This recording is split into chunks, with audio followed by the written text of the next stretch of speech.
And then my mom came up to me and she was like, "What were you thinking?" I'm like, "What? You played that so fast?" I'm like, "That was fast?" Really? Yeah, Just the flow and the journey. The flow and the journey is different. Yeah, it's like, I think there's beauty in both playing records in a certain way and finding the perfect spot to change the record, and like handling the shuffle between records. Like if you're gonna play like a house record with a disco, or like a shuffled record with a more straight techno record, there's like intricacies that are really, really cool. I mean, let's just say, like, for younger producers, I just hope they get something out of it. Yeah. Maybe try and put this knowledge to use as early as possible. Like, don't wait until you're like in your late 30s.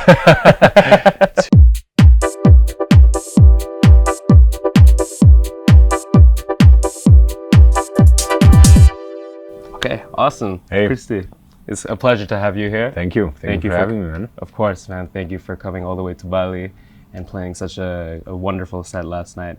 I think we can say that everyone had a great time. We're still getting a bunch of messages now saying how much they loved your set. Awesome. And how thankful they are that you were able to come here. Because, you know, this, as I've been saying to you, this scene of music has not really been established here. So we're really trying to develop that, and it was a huge honor. I just want to say thank you once more. Of course. And happy to be here. Pleasure. And I wanted to start this interview by really just trying to see and hear from you how you got first into electronic music, and whether that came from something else, and just your general music upbringing. Okay. Start from the beginning. My parents are classical musicians, so my upbringing was mostly focused on classical music. Okay. During my teenage years, I think I had a period where I felt the need to explore, so I kind of toggled between different genres. I was into hip hop for a while, and then kind of migrated to rock. Also had to do with my social groups. Yeah. You know, friends, some of them were listening to heavy metal, so I was like checking out like Sepultura and Dimmu Borgir. Oh yeah? Sort of. Yeah. So you I mean, I didn't necessarily resonate with it that much, but I did check it out, and it's still interesting, and like I try to listen to music with the broadest an open mind. Possible.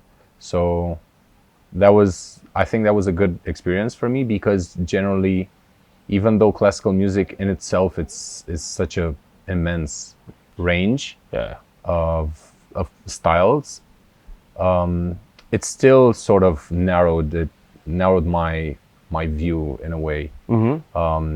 And since then I've just tried to open my mind to as many things as possible. Yeah.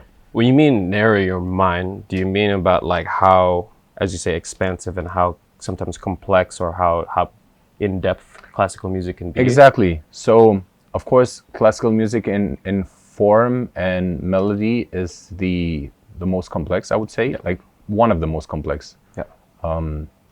There are some forms of jazz that are right up there for sure. But in a classical music upbringing, the theory that they teach you in school sort of sets you up for a specific mentality, like especially as a performer, not necessarily as a creator, which was a thing that I've sort of migrated in my lifetime. And it was a complicated thing to manage, because my entire upbringing was as a performer, and then I sort of switched to making music, which was a completely different mindset and a completely different way of looking at things.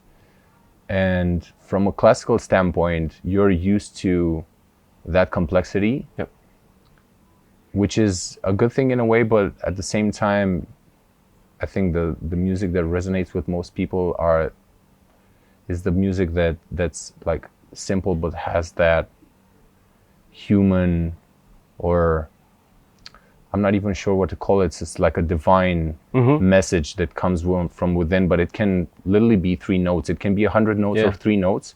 It just depends on the order, the tone, if it's coming from like a synthesizer or a clarinet, or it doesn't just like matter, a chord, or whatever. Or just like a chord, but Some would call it soul.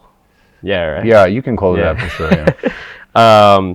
That's crazy. You mentioned that about the whole classical performance thing because I was not really classically trained, but I played. My dad was a jazz pianist growing up, so jazz was always a big part of our house.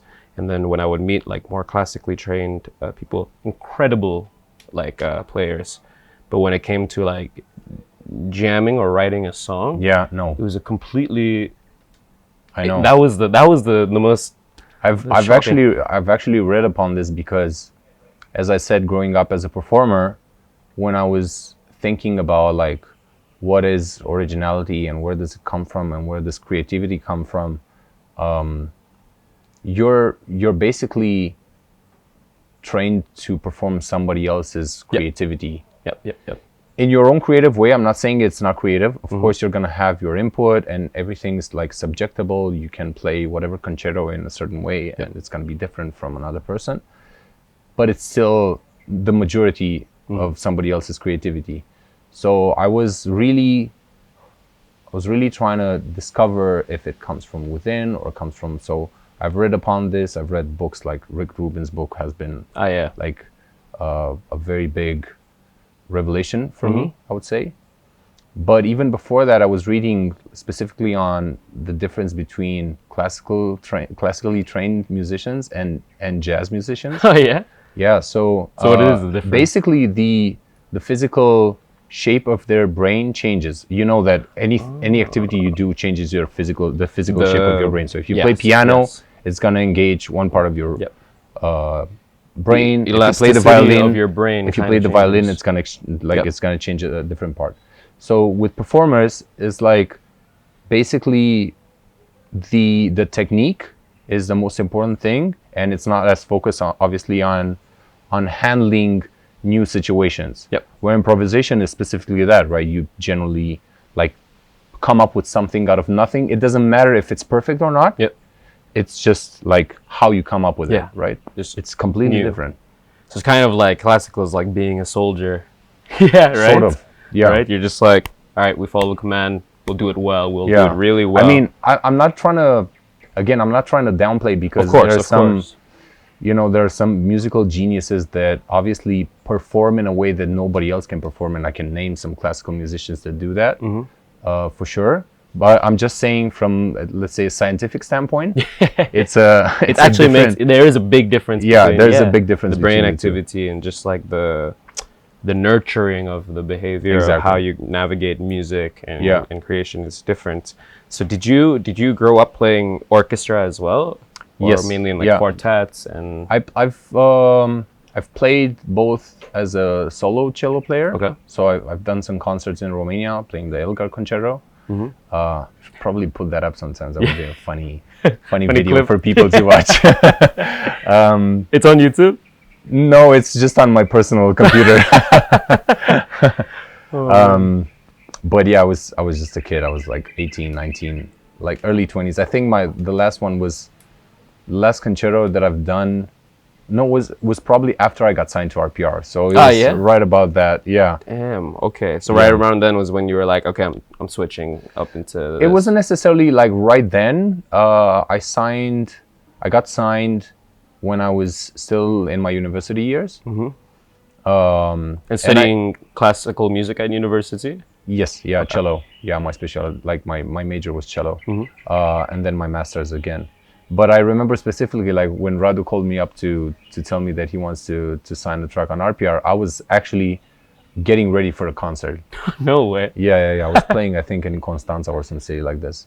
But is in Romania, is classical music not popular, but like a common path that people choose? Is there a big classical music scene? There is a big classical music scene through the Enescu festival, which is one of the biggest in the world, actually. Oh, yeah? It's a very respected festival and competition. But in my case, so my parents have studied classical music during the communist period. Okay. And I'm not sure if it was a path because they both come from like smaller cities. But it was it was a job, and for them it was very easy to nurture that within me because they had all of the connections. All of their friends were either teachers or players or whatever. So I remember like growing up, and it's in the blood too. Yeah, it's in the blood. Yeah. So I remember we'd have like guests at our house, and I always had to play for them, which was sort of annoying. Yeah. Sorry, mom. I've had to do the same. They're like, go get the guitar. Yeah, exactly. Yeah. Like, go get the guitar. Play that piece. Yeah, play that piece. And I'm like, oh man, no. No. Yeah. So you had to do that growing up, like perform, like the family entertainment. Yeah, it was a bit of pressure on my shoulders, of course, because I think my parents really wanted me to be like a performer, like probably like a high orchestra or like solo cello player. And I did that for a while, but just the emotions were so crazy. It was really difficult to pressure. Cope with. It's a lot higher than playing a DJ. Yeah, playing a DJ. Everything happens so fast, man. And sometimes when you have that like solo moment or that particular part, I don't even, like the adrenaline rush honestly is so big that time dilutes. Yeah. Honestly. Yeah. So I remember during a concert I was playing like this pretty technical fast piece, the second part of the Elgar Concerto. And to me, when I was playing it, I was just focusing on the notes and it felt super slow. And I finished the concert, everything went well. And then my mom came up to me and she was like, what were you thinking? I'm like, what? You played that so fast. I'm like, that was fast? Really? Yeah, so the perception completely changes. That is kind of the magic about like instrument performance and instrument playing. It's like you get into a space that is just kind of so relative, like you're in your own world and zone, like you can shut off your eyes, but what people hear or what people will hear could be completely different to your own perception. Do you miss that? It's weird. I do have the feeling sometimes. For example, last night as well. Yeah.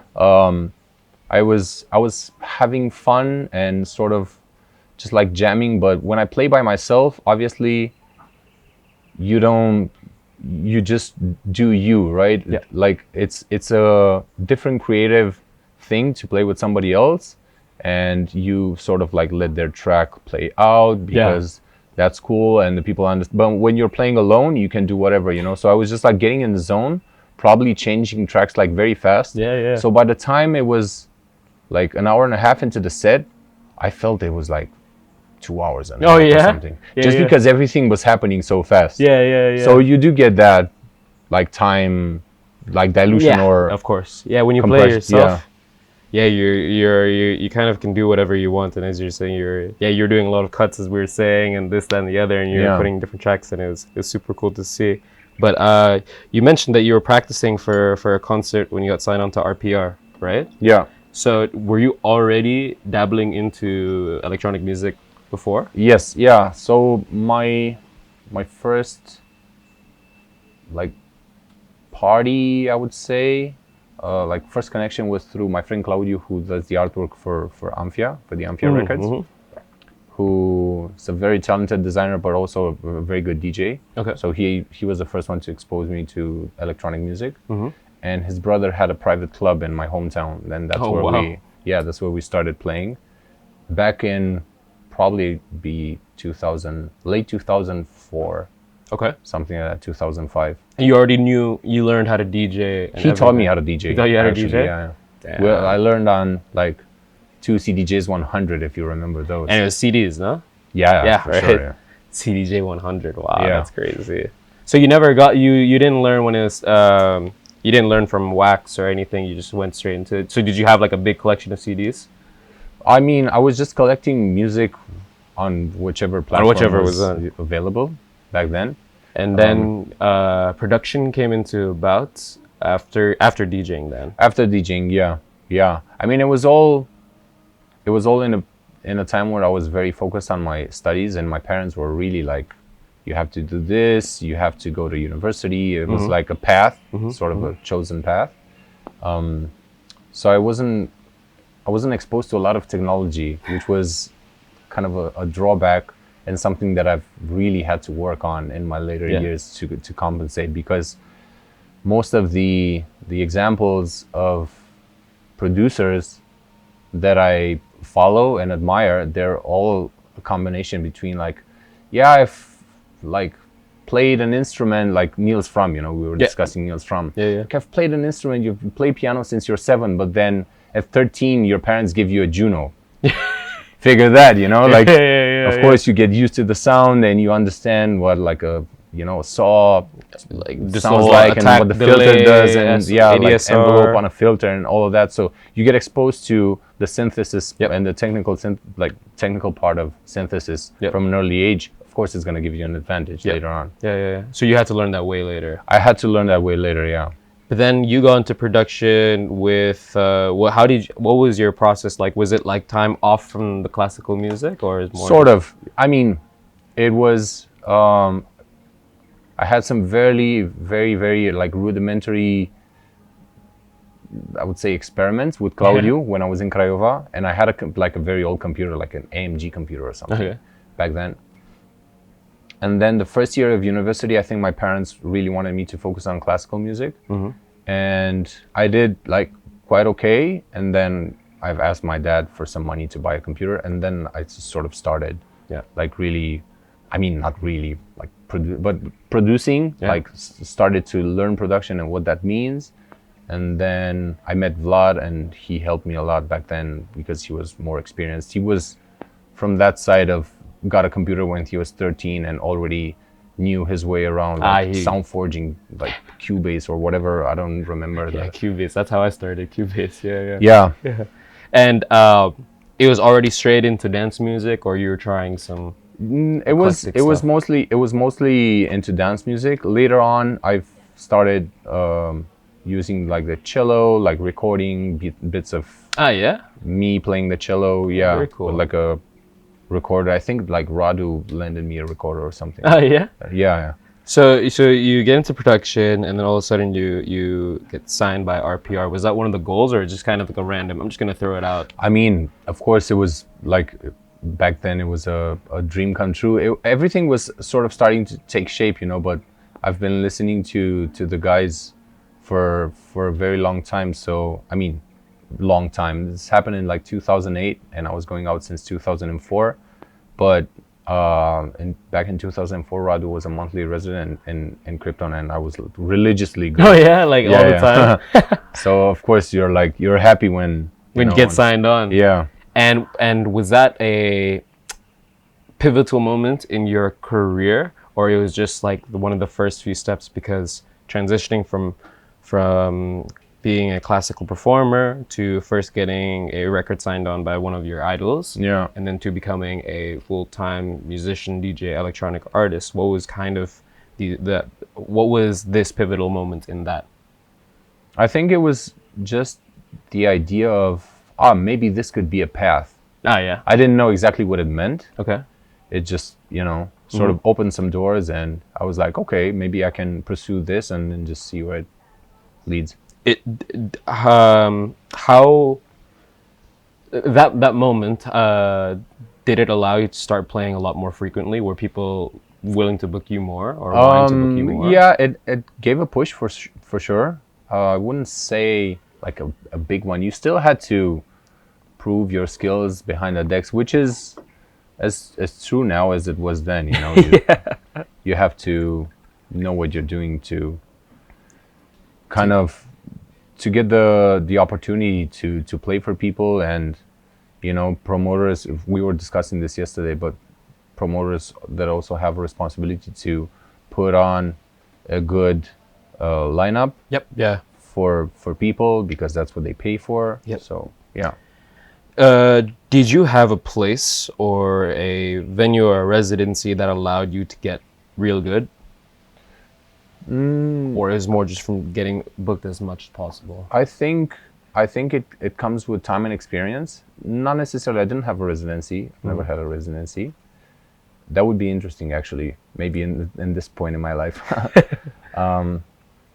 But yeah, just through consistency, I think. Yeah. I mean, I did get to a point where I was constantly booked, and that helped me for sure.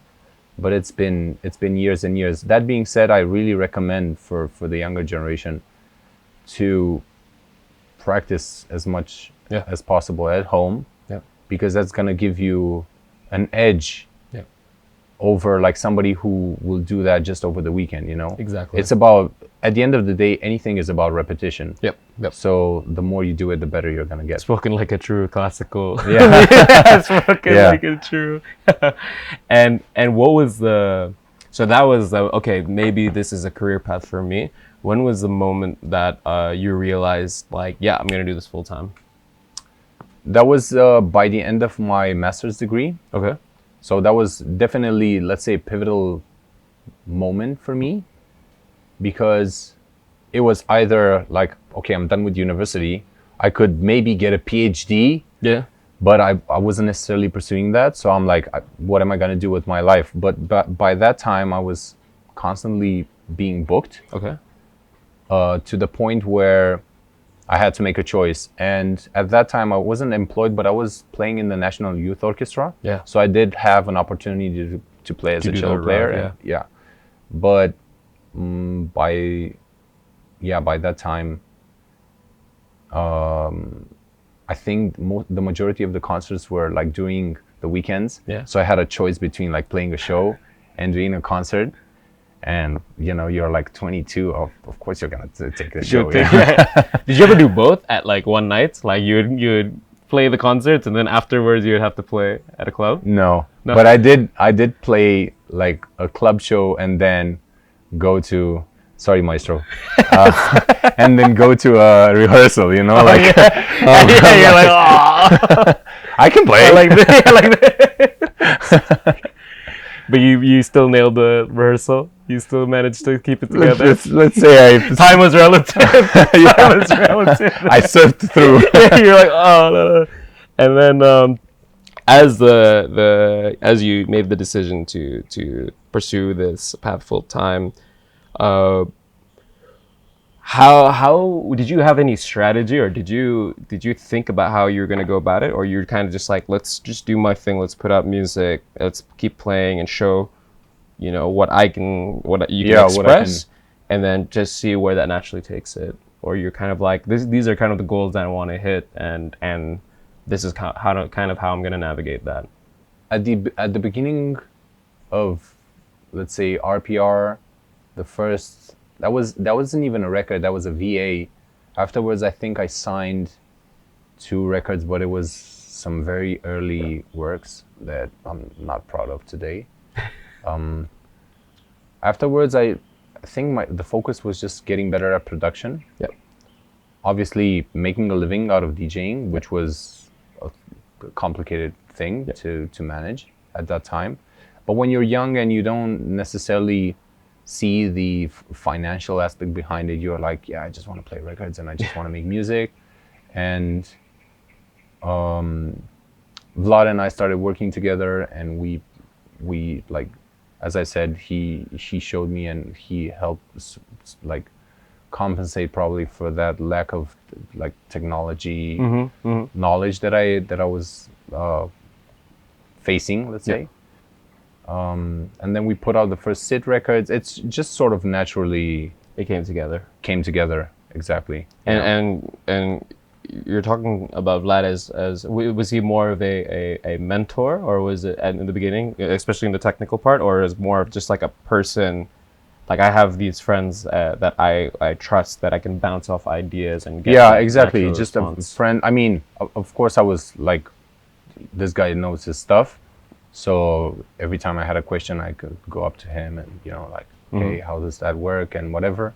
He'd also say like, hey, you have to like learn on your own, which is good, like.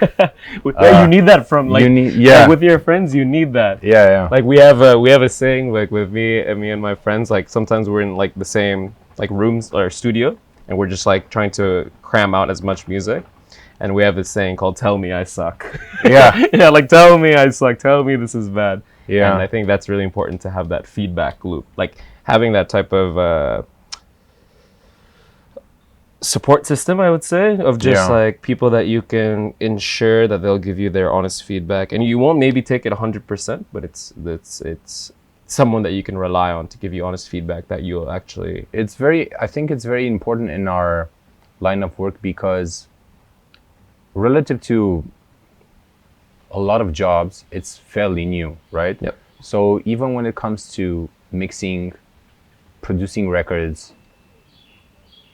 apart from some very early, you could call it scenes, but communities more or less, that came from either the US or the UK, like they had the majority of the knowledge, right? Yeah, because guitars were, manufactured there, and speakers and all of that. So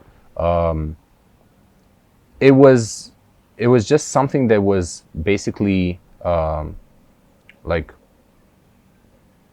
it was just transferred through word of mouth, right? You would have, as an engineer, let's say, you would go to a studio and then you would like scrub the floors in there, and then you'd become an assistant engineer, and then by experience and by what that engineer taught you, you would learn your own craft, right? You didn't read a book. Like nobody taught you. So. I think people... I mean, not nobody. You couldn't learn from a manual. So. Exactly. You kind of... I mean, this is something you just have to experience and kind of have to go through. But I think, it's not to be taken lightly how impactful that... How we were talking yesterday, like how like they've had decades of like the US, the UK, and all these other places. They've had Germany. Yeah, Germany. They've had decades of not only like technology, but like exposure within anyone who's inclined to learn about this, and that passes through generations and generations. And we're talking about like the scenes in Romania, and here it's like still relatively new. It's relatively new to what they have. New. So it's like people are like, oh, why can't we be like this? Why can't we be like that? But it's like, dude, like. It's a process. It's a long process, and it takes some people, and it takes a strong community with like consistency, and I think it's not to be taken lightly of how impactful that is. For sure, yeah. Even from the range of like vinyl manufacturing and all this, and distribution, like the distribution and the dispersion of music technology and music information. It causes a huge impact on the development of a scene, and I'm curious, when we talked about how Romania, as the scene is still in its like relatively infant stages, what has been the progression that you've seen since the past few decades?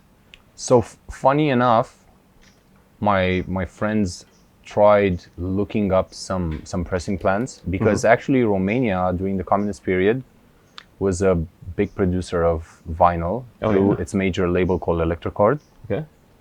That was founded, I think, in 1936 or something. Yeah. And they did everything from like children's stories to classical music, opera. Just on a record, right? Like, and basically anything, popular music, whatever.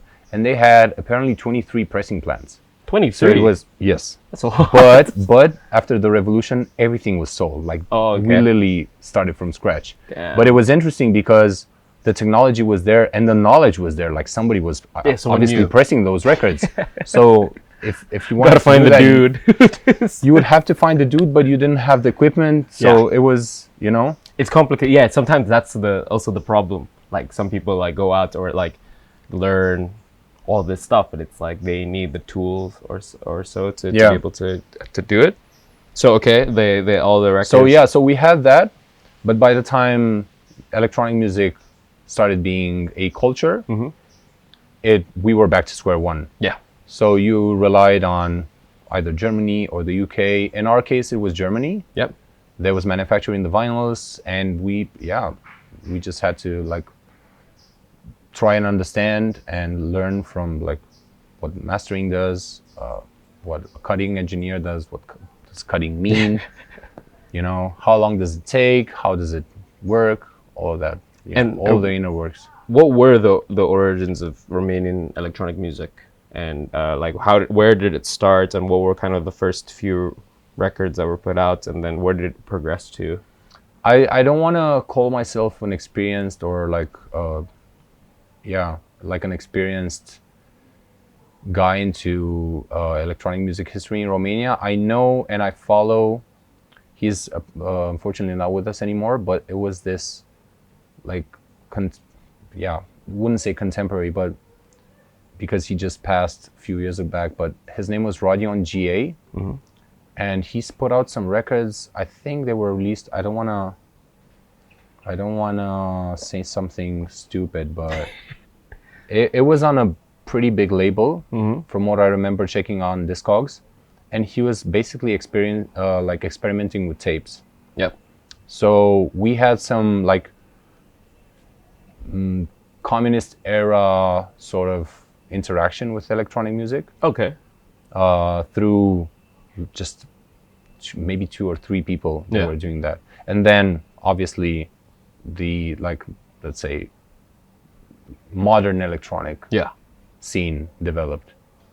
And then I think that's where we have to I think we have to touch on the subject of this whole minimal movement came about. Like, how did that kind of enter and just kind of make put the flag of Romanian electronic music kind of on the map? Like, where did that come out of nowhere, or that was kind of just a thing that so when I started going out, I sort of caught that shift in music style and taste. In 2003 and 4, when I started going out, progressive was still very big. Yeah. But from what I know from friends, around that time was when Radu and Pedro started playing Circo Loco, and they discovered Ricardo, and I think they got influenced by that. So they started playing that sound, and obviously it influenced like everybody else that was into the scene. So for me, it was like it was actually one of the moments that probably affected the way I play, because obviously I knew Radu playing records before that, but when he was playing minimal, he played records in a different way, which I found very exciting at the time, because it was like this fast playing whatever. Fresh. And it really, and I think it really showed him, and like later on other like very good minimal DJs, it kind of showcased their technique. It's just a different way of playing records, you know? Yeah. Like just playing the flow and the journey. The flow and the journey is different. Yeah, it's like, I think there's beauty in both playing records in a certain way and finding the perfect spot to change the record, and like handling the shuffle between records. Like if you're gonna play like a house record with a disco, or like a shuffled record with a more straight techno record, there's like intricacies that are really, really cool. And also there's like interesting aspects of playing more minimal and just playing with like multiple tracks. If I think about it now, it's probably inspired by techno DJs. Yeah. So multi-layered. I think I mentioned my friend Danny Days, who plays like techno and electro, but he'll do like crossfades between tracks and like loop them up and play like reverses and all of that stuff, which is like very cool creatively. You know? It's just a different way of playing. And you mentioned how they went to like Circo Loco and brought back this like minimal sound that was kind of a fresh, exciting thing. Is there other places that you went to outside, whether it be, you know, as a attendee of whatever, that you were like, wow, like what is this? Like, this is something that inspired you, and this is something you wanted to bring back to your own sound. Right. Well, back then I didn't have money to travel that much. So the first experiences that really inspired me were at Sunwaves, because it was the first like bigger movement in the electronic music scene. Yep. And you could hear international DJs, of course, apart from the club shows that they would play in Bucharest, but that was the main one. And then I like just traveling around and getting to listen to other people. That was really inspiring. And then obviously started playing festivals, and that's kind of like, that must be some of the best parts about being a touring DJ. You get to play other cities and countries, and then you get to hear what other people in that city play like. Has there ever been a place in particular that you were like, wow, these guys are good, or like these guys, you really enjoyed it? Yeah, a lot of places, definitely. You guys played pretty well. Thank you. Yeah, definitely. Definitely.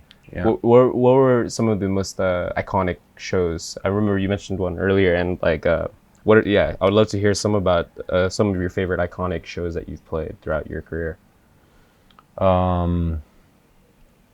There's so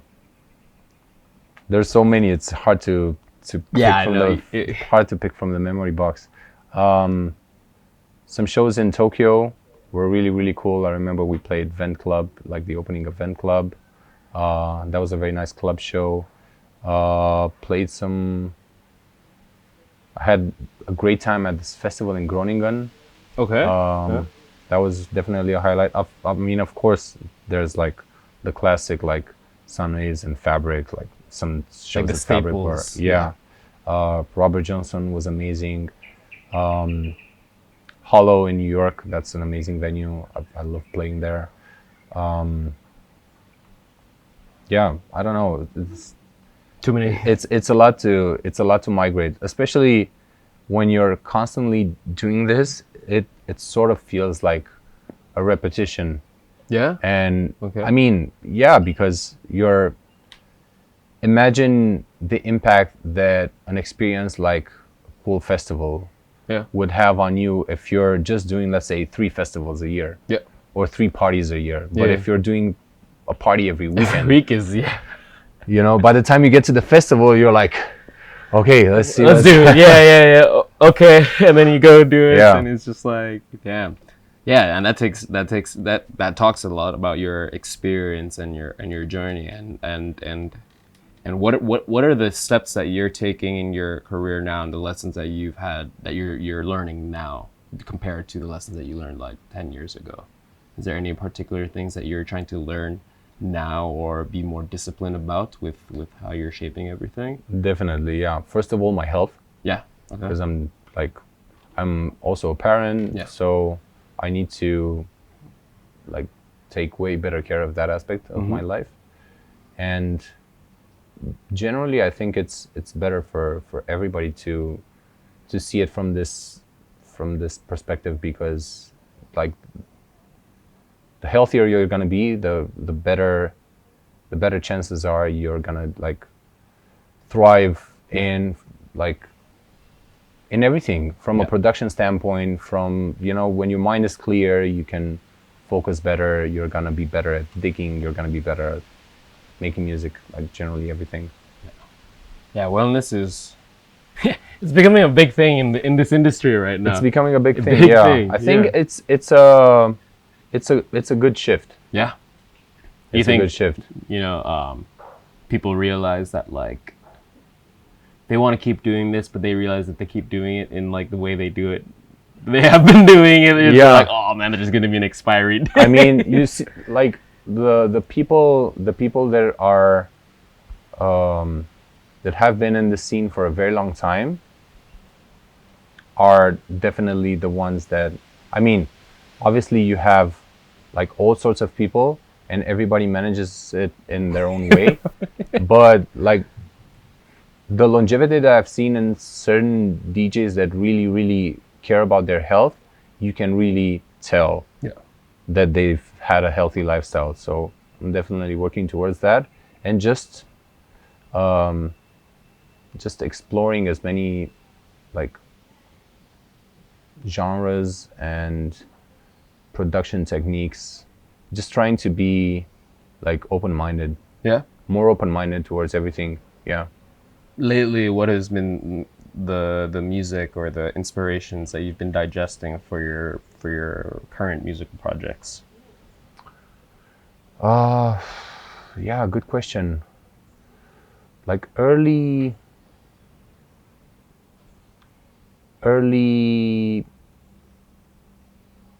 like 90s, either down tempo. So I've been listening to this Fridge album. Which is like I think it's called neo rock or something, but I just find it a blend between like electronic and acoustic. It's basically Fortet's early, you know the band, right? So I've been going through their discography, like some Underworld records,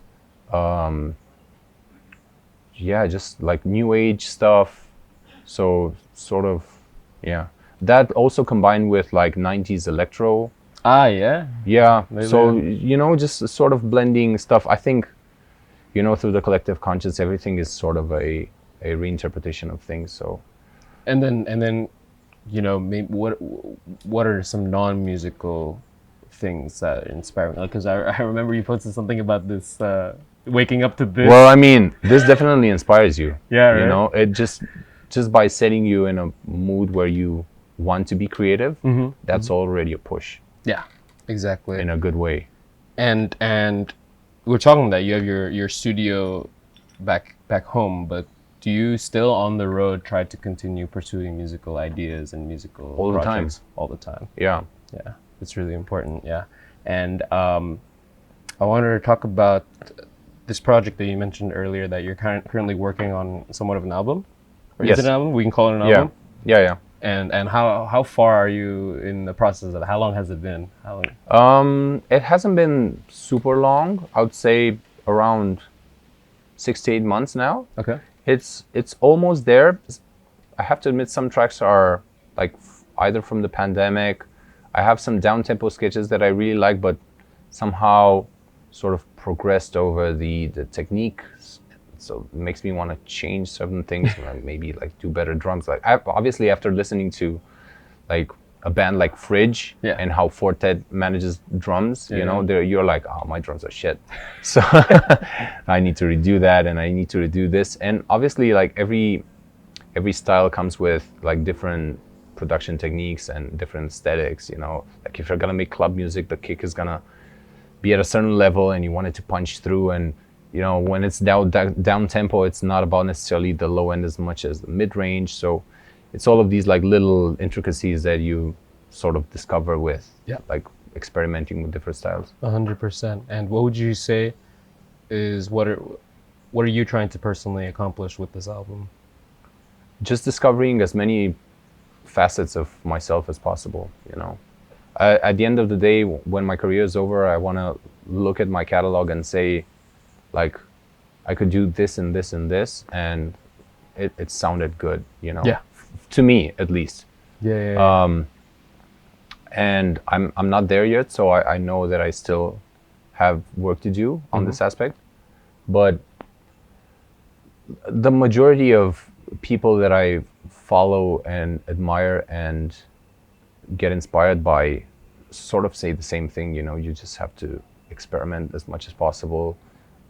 It's okay if you don't want to do the same thing over and over again. It's actually like better for your creativity to just explore.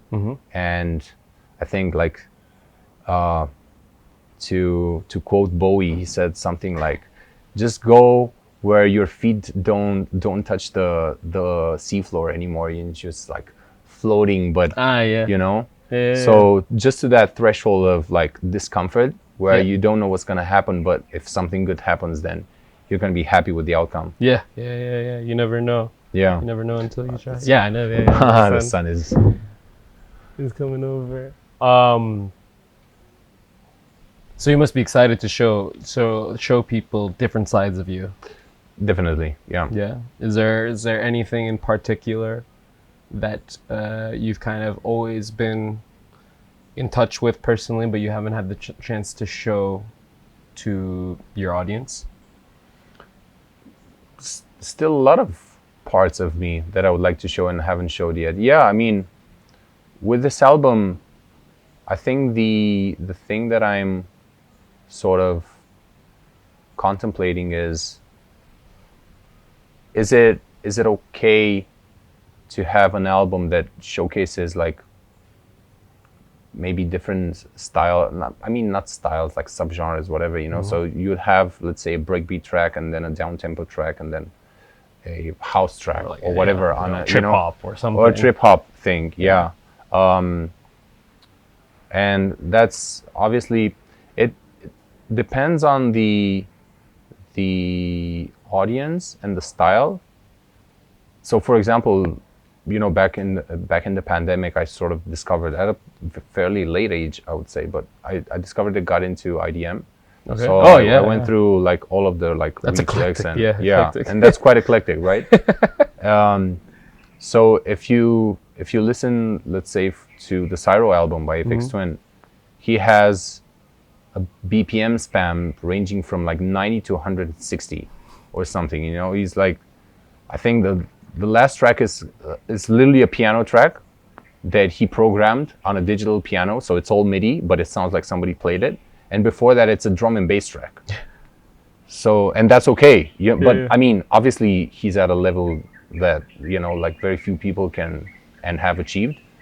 But just from a stylistical standpoint, is it like okay to showcase that, you know, like can you do like trip hop and drum and bass and whatever on an album and still be okay with it? So let's see how it and like turns out. finding that balance, right? Finding that medium of like where you can kind of do that. That's kind of the exciting part. Yeah. Like, whether you're able to bridge that.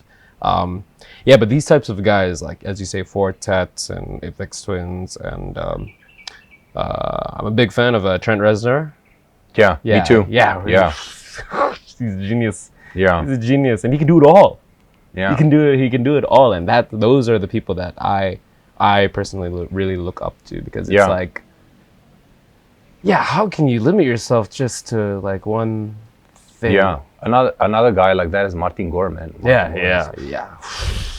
And it's and these guys, I think, is really important to like, you know, learn from, because they're able to kind of it's not even the fact that they can do it all, but it's to show you that, you know, there's room for everything. Yeah.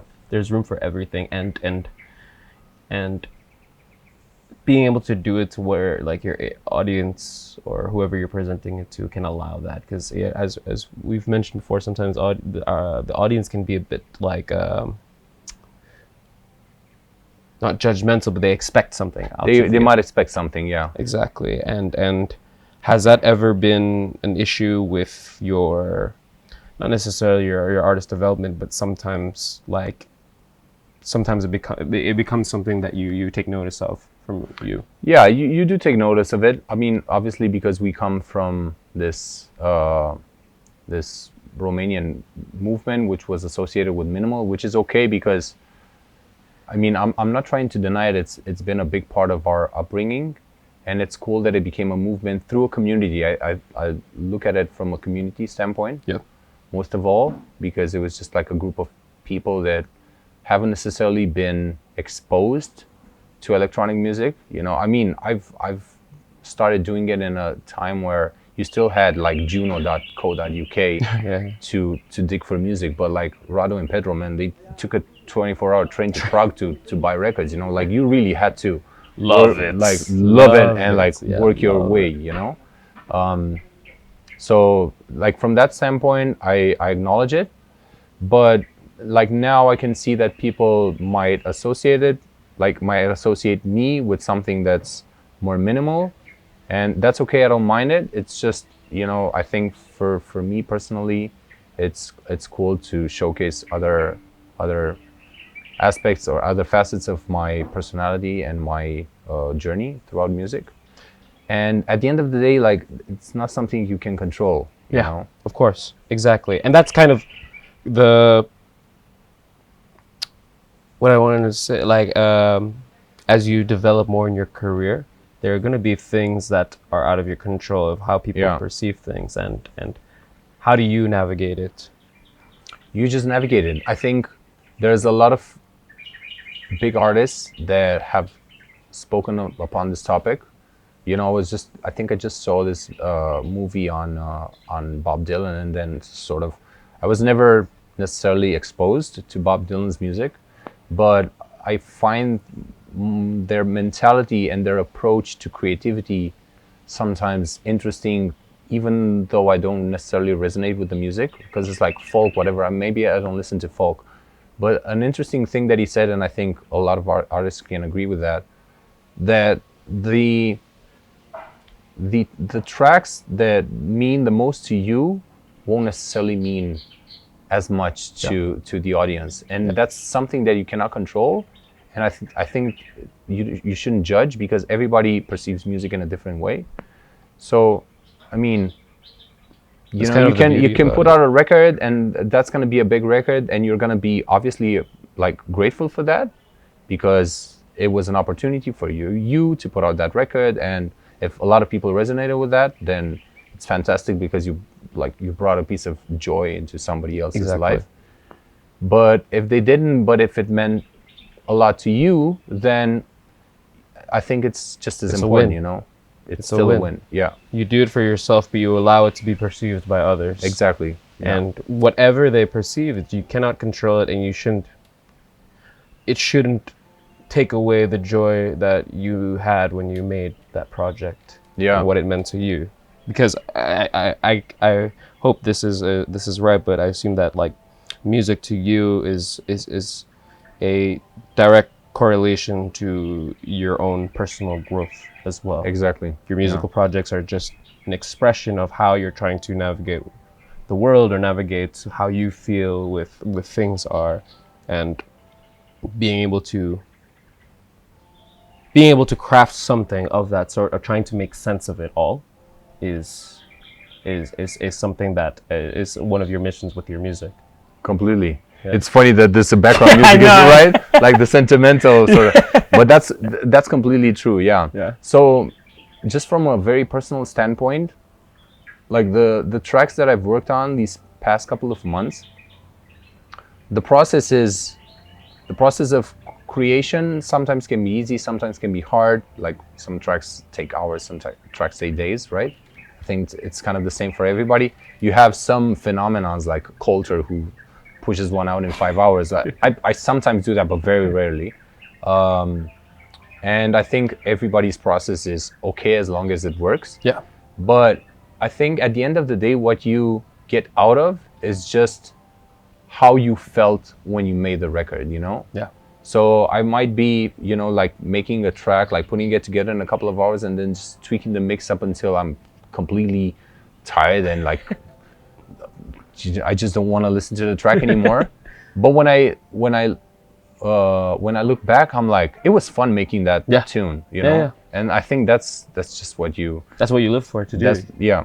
That's really the magic behind it, and it's really nice to hear all these things, because I resonate with everything that you're saying. It's for as you say, it's just like, it's about that moment and that feeling of having fun with discovering these new creations and these new ideas, and somehow it's parallel to just like navigation of the world. And it's really cool to hear with what you're working on for the album. Yeah, thank you. Of course, man. And I hope people are gonna like it. Let's see. Yeah. Do you have can you say an estimation of when you would like it for it to like the second half of the year. Second half of the year? Yeah. That's like soon. That's Oh, that's awesome. Time is ticking. Time is ticking, but that's amazing. Do you know how you're gonna put it out?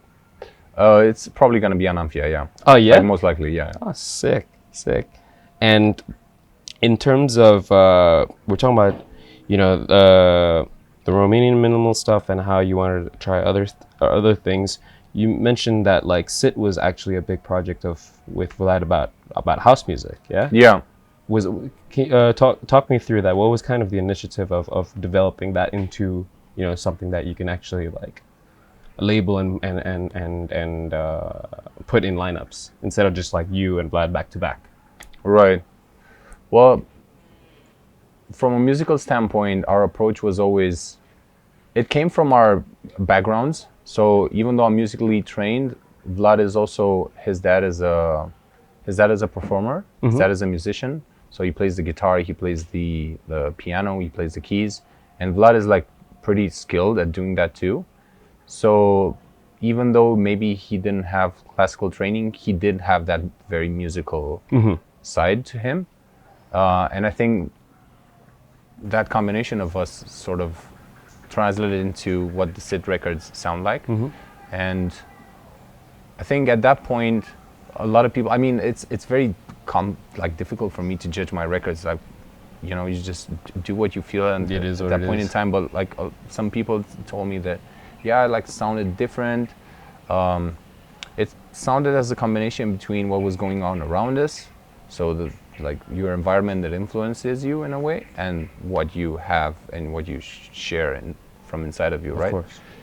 So that was how they came together. And I think in terms of like putting us on a lineup, probably because it was like it had a more musical approach. Yeah. Maybe it could fit like lineups that couldn't fit. I don't know. I'm just thinking. I see. So yeah, as you say, it's like you. I'm not a promoter, so I don't know how to. I say that like you went in with it when you went back to back with him. It's kind of lightly conceptual maybe. Yeah. So we've always enjoyed like different styles of music. Yeah. And like Vlad, for example, came from more of a deep house. He was making like cool deep house when I met him.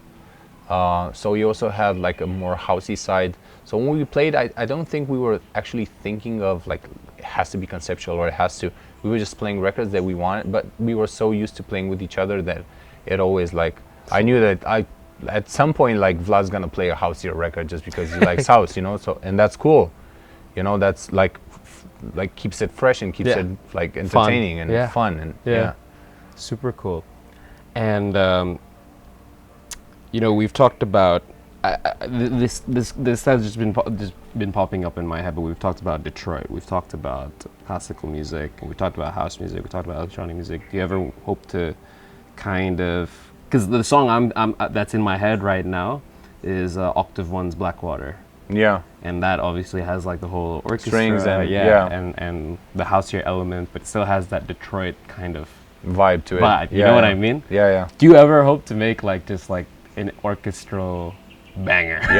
Yeah, for sure. I mean, that's I'm not sure if it's gonna be a banger, but after I finish this album, the next album is gonna be like a combination between orchestral and electronic. Yeah. Have you ever composed for like more bigger quartets, orchestral groups? No, not necessarily. I mean, my education was in harmony, so when you compose like the harmony that's being taught and counterpoint that's being taught in music schools is generally for choir. I mean, harmony is more for choir, counterpoint is more for like orchestral.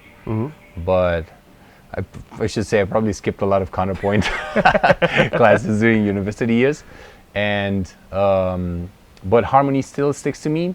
That being said, like classical harmony is still very restricted in terms of like form and what you're allowed to do, and that's a box that I've tried to get out of. Like, of course. Since I've finished university, So you're just kind of trying to get bits and pieces of the knowledge that you need to incorporate, but then just like let it.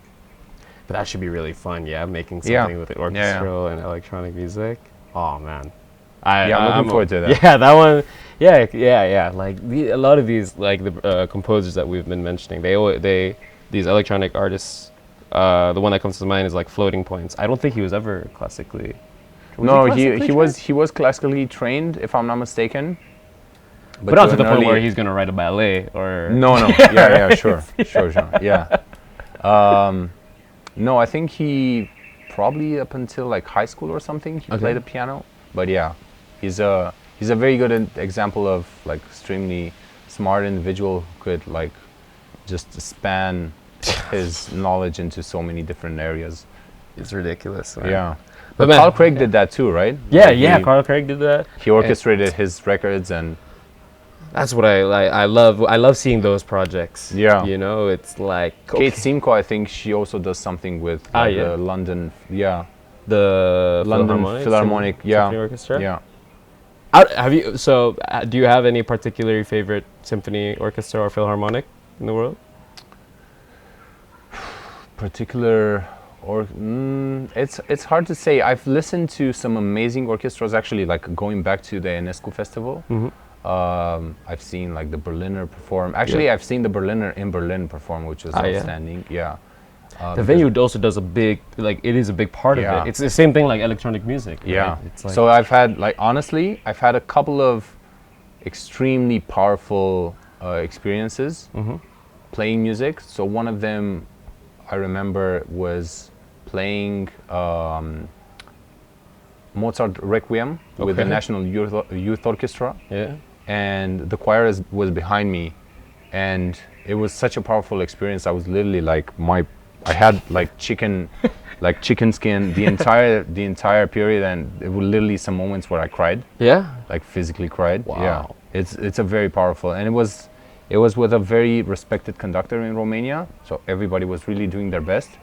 But it was an extremely powerful experience, and the other one was at the Berliner. Like the acoustics in the room. You played there? Or No, I didn't play, but I went to a concert, and I think they were playing like some piece by Wagner that also had a like soprano and tenor, if I'm not mistaken. It was 2011, so it was like a long time ago. So I may be mistaken, but it surely had like singers, which is not necessarily my thing. When it comes to classical music, I sort of prefer like the instrumental classical music. But it was so powerful. I was just like crying my ass off. Yeah. And the acoustics were great? Yeah, amazing. Function 1 level? Yeah. Yeah. Well, man, Cristi, we've talked about a lot of great, really great stuff. Broad range, yeah. Is there any last word or thing that you want to mention before we close this off? I mean, let's just say, like, for younger producers, I just hope they get something out of it. Yeah. Maybe try and put this knowledge to use as early as possible. Like, don't wait until you're like in your late 30s to discover it and like get out of your comfort zone, and like all of the like little things that like most like coaches are gonna tell you. Yep. But it's actually like doing it on a daily basis that's gonna make the difference. Yeah. Repetition. So that's for the individual. And what about on a community basis? So like for, let's say, the Indonesian music scene, like how strong the Romanian community is with each other. What are some tips and insight for how do you consistently keep and maintain such a strong community? Well, first of all, through collaboration. Yeah. You should like try to help each other out as much as possible. When there's consensus and when there's like when people are helping each other, it's way easier for the community to grow. Yeah. Like that should be the first priority, especially if it's a young scene. Like just try and nurture like people being themselves and trying out things. Like not like boxing anything, or like if anybody does a certain thing but does it well, like support that guy. I mean, you're already like doing like cool things, so might as well support it. Why stomp on each other when we're just getting started? Exactly. It's like no need for the competition, no need for the aggression. I'm just hearing the music. It goes very well with the topic. Yeah. But yeah, all right. Well, man, thank you so man. much. Thank you as well. This was a pleasure. Thank you.